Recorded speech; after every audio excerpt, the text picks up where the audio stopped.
Welcome back everybody to another review of games that are currently free on Epic Games Launcher's store. This series is all about helping you guys decide whether or not these games are worth your time investment or in the future, your money investment.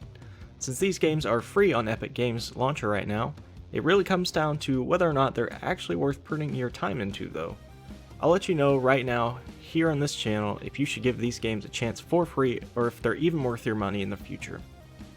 Today we'll be looking at godstrigger. Godstrigger is a game word for word labeled as a power fantasy game where you dispatch enemies with speed and precision in a ballet of blood and explosions. It's a top-down perspective game that was originally released in 2018 for PS4, Xbox One, and PC. It was developed by One More Level. Godstrigger originally earned pretty decent scores by major review channels such as Metacritic and even on Steam. However, we're going to look at real gameplay today based on my experience to see if this game really does live up to these scores. Also, make sure to comment below on this video to let me know what you all think about this game, and let me know if you'd ever like to see me play these games live on my Twitch at Megabot. I'm going to be honest, before we even dive deeper into this game, based on the trailers and images shown on Epic Launcher's game store, I really did not want to give this game a chance. Angels and Demons aren't exactly my favorite games because it's a genre that's been completely overdone. I'm not really ever impressed by top-down shooters either, but godstrigger generally did surprise me. It's a game that doesn't take the angelic and demonic tropes very seriously. It generally just emphasizes the blood, gore, and fast-paced action, and it actually works incredibly well here. This did actually make the game enjoyable. First thing we're going to look at though is godstrigger's story.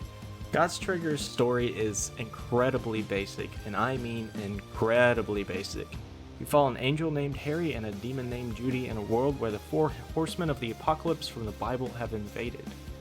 You thankfully get to switch back and forth between these two characters, with each having their own abilities and special abilities that come with them. Harry and Judy's main goal is to wipe out the four horsemen before they can start the apocalypse, because they both have dumb personal vendettas against them. The game hardly explains how Judy and Harry meet besides finding each other in a bar, and also hardly explains why they both want to kill the horsemen. Harry lost his wings somehow and wants to get them back, and Judy doesn't want to go back to hell since she's been on Earth for 2,000 years, and for some reason the four horsemen coming back is a bad thing for her. But somehow killing these horsemen will solve both of their problems. Honestly, my description of the main story is more in depth than the actual game. Now don't get me wrong, godstrigger has its highlights, but it's definitely not the story. Godstrigger does do decently well with its graphics though. The art style honestly does remind me a little bit of Borderlands, although things are not entirely as detailed as this game's. Character models do look a little weak in terms of quality, but the environments are really strong here. The developers focused a lot of their efforts making the game feel unique to each horseman with the environments. I was pressed on how each chapter of the main story felt different from others just because of the different environments.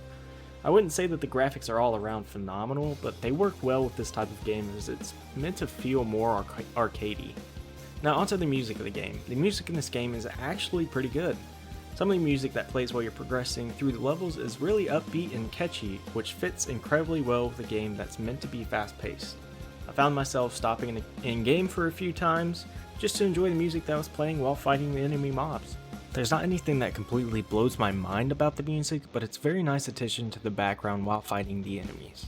Now let's talk about the gameplay. From the looks of the gameplay trailers, this game looks like a hack and slash run and gun type game with pretty much no strategy besides button mashing.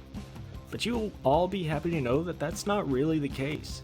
Your playable character dies in one hit no matter what, making running and gunning incredibly difficult, which for this type of game is kind of a blessing.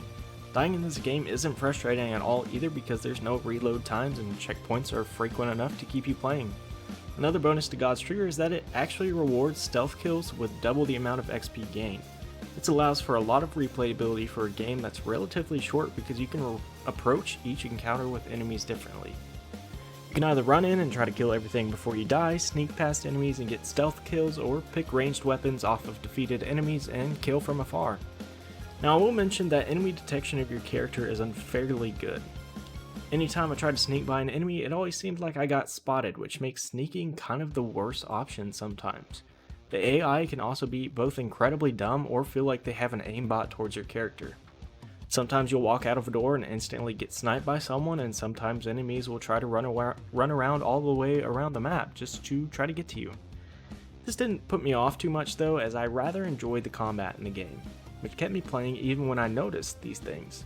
There's also collectible items hidden throughout the levels, meaning there's more reason to jump back into this 5-6 hour long campaign even after you complete it. Now outside of the campaign there's arcade mode, which basically makes campaign maps into randomly generated dungeons. This has completely random mobs and it's different every time you play it.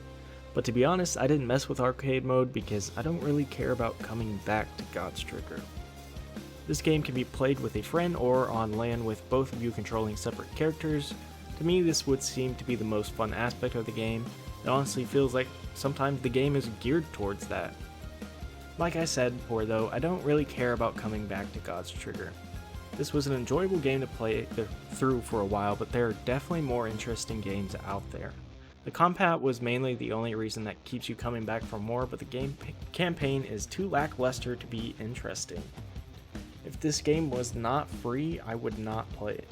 It's not worth its $15 price tag on Steam in my opinion, but if you enjoy top-down games that have multiple ways to approach situations, favors co-op, and has over-the-top blood and interesting enemy types, then you may think differently than that. Like always, make sure to pick this game up for free before it's too late, which is before August 27th, 2020, or you will have to pay the full $15 for the game. If you enjoyed this video, make sure to like it up, comment below, and subscribe for more epic launcher free game reviews, and I'll catch you all next time.